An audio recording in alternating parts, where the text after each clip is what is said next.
Nestled on the banks of the Clyde River, Batemans Bay is your typical New South Wales South Coast township.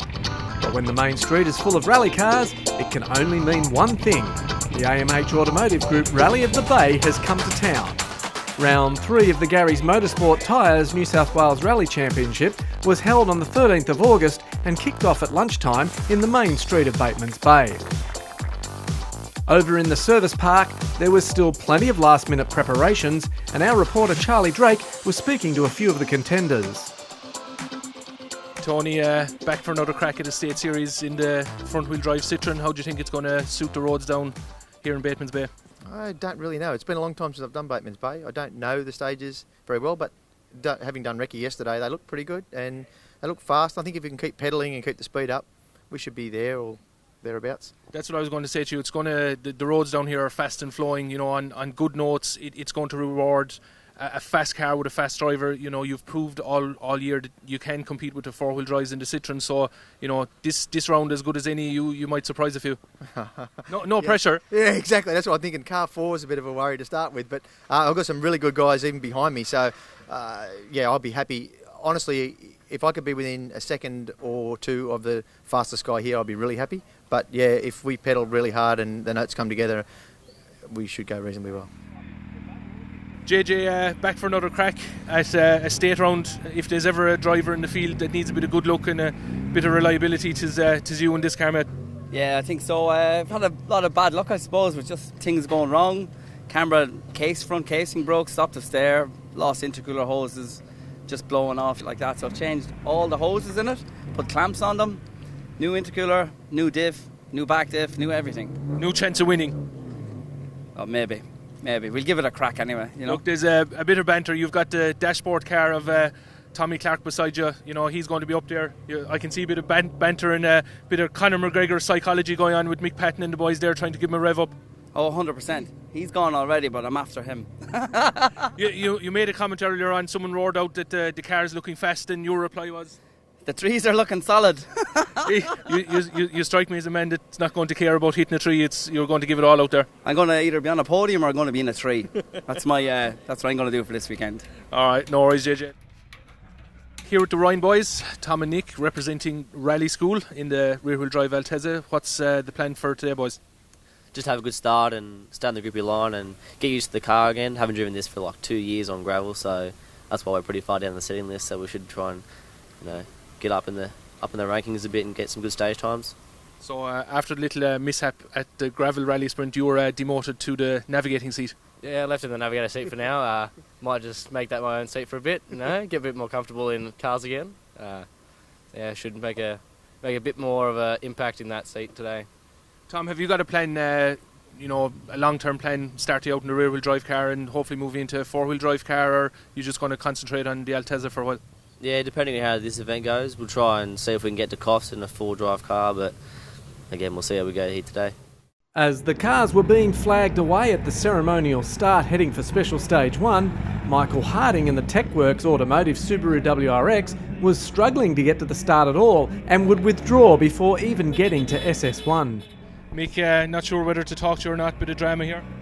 Yeah, we had a pretty big effort to get the car back on the road after crashing at the Narima a few weeks ago, and pulling off the trailer this morning, one of the brake lines decided to let go. So yep, no problems. That would replace the brake line, and then during the bleeding process, one of the bleed nipples was stripped on one of the APs on the rear right. Peter Roberts was first into the stages and was immediately on the pace. Over crest hug opens 70.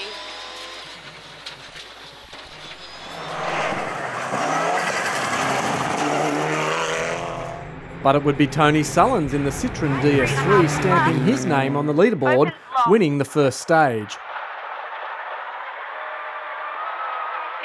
care, hug, left 4.5 into right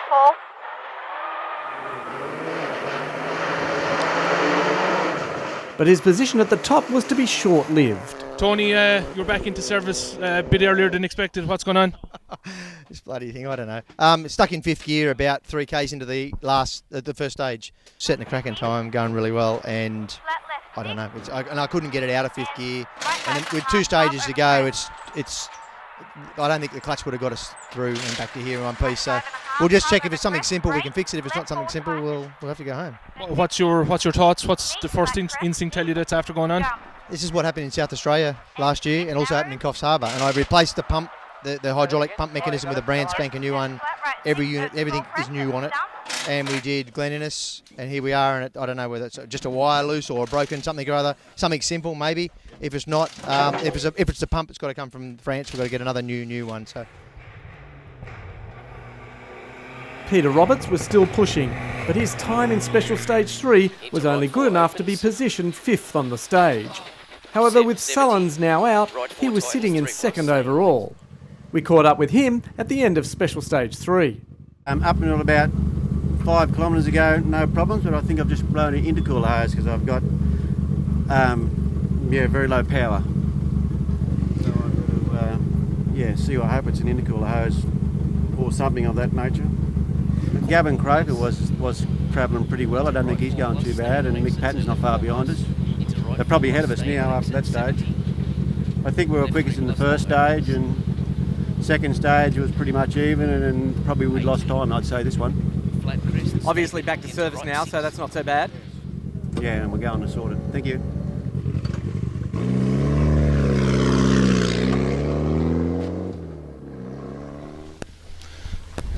There's the boost problem. I'm no mechanic, but that's a hole in the intercooler hose. Instead of the air going into the engine or spinning the turbo around, it comes out there, so the turbo doesn't go around. So you have a naturally aspirated car. There you go. Lesson number 1 on turbo techniques. Mick Patton was car 2 on the road and had set the 3rd fastest time in both stages 1 and 2, and then followed that up with a stage win in the 3rd. Some consistent driving was paying off, and after 3 stages, he was in the rally lead.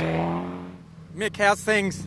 Yeah, that was really nice. Yeah, we had a nice clean run through there, not a minimal amount of dust. The stage before that, we had a fair bit of Peter's dust, unfortunately, just for about a K and a half in the soft section. But yeah, no, that's a nice start to the day. Behind the Repco team, there was dramas aplenty. Gavin Croker was quick through stage 1, equalling Patton's time, and then rolled on stage 2, blocking the road and neutralising the stage.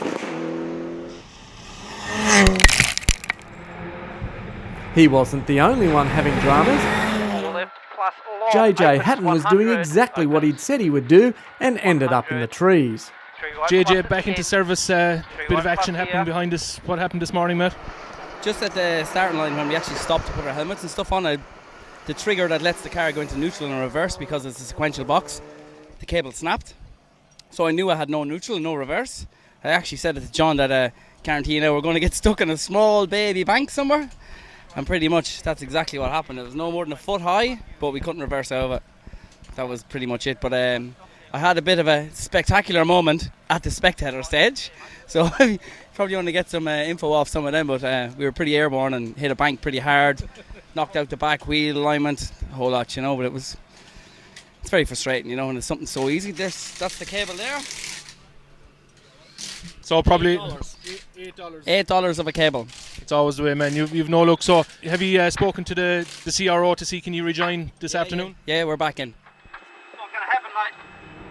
Seated down the field at car number 13, Richard Shimon and Russell Hanna were posting consistently quicker times.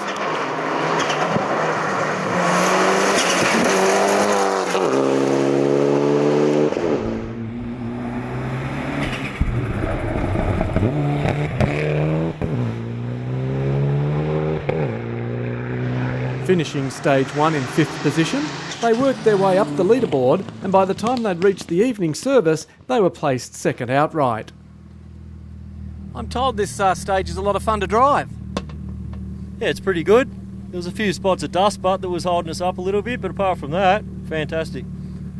Obviously on the notes there, are you committing into those corners? We're lacking a bit into the dusty ones. Car going all right heading back into service? Yeah, car's fine. Yeah, fine. No dramas at all. Chris Higgs and co-driver Kira Penny were another lower-seated car doing very well, moving from 7th outright after stage 1 up to 4th by the second service and looking very relaxed. I'm pretty good under pressure. I come from a ski industry background where we've got chairlifts and stuff like that, so if they break, we've got, you know, people's lives in their hands, so I'm pretty good with pressure. I don't look at it that way. I sort of just go, you know, let's get to the finish line, and, you know, if we get up there, we get up there. Now, just looking back down the road, a lot of dust in the air. How are you going with dust? That's all we're finding is dust today. That's where you have to really concentrate on your notes and trust your notes. Hopefully we didn't lose too much time through that due to dust, but that's just the way it is. And quite a lot of cars are missing in front of you, but you seem to be going well. Yeah, we're just here for more seat time. We're running the whole ARC this year, so we've got Adelaide coming up. So that's our focus at the moment. It's just about getting more time in the car with each other. No dramas with the car heading back into service? Not at this stage. Having a great run.